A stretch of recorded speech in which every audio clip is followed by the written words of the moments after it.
May 25th, 2020. The day George Floyd was killed during an arrest in Minneapolis.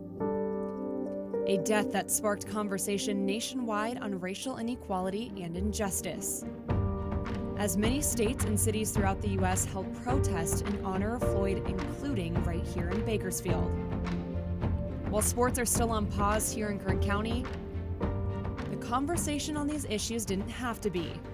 So for the first time ever, I invited a group of local coaches to the Fox Theater in downtown Bakersfield to have a raw and honest discussion on race.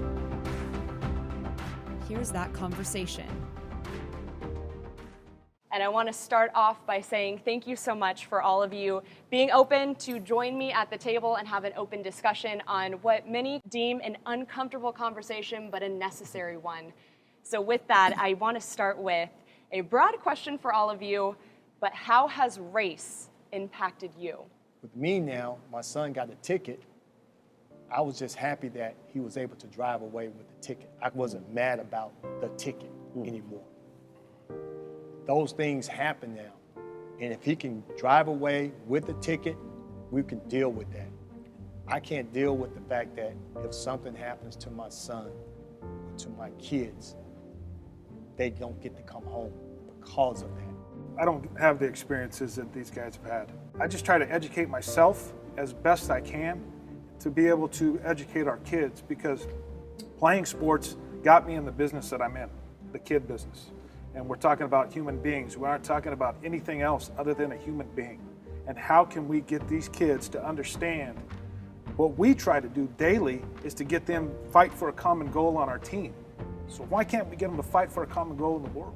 We just need these police forces and law enforcement agencies need more training on how to deal with certain situations and how to deal with people that don't look like them, and how there needs to be more funding, and so things like this don't happen. Because right now it's just not a job that people want to go into.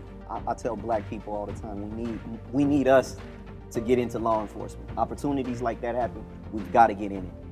But for these conversations, man, we are so fortunate right now that we have coach here. We have coach here.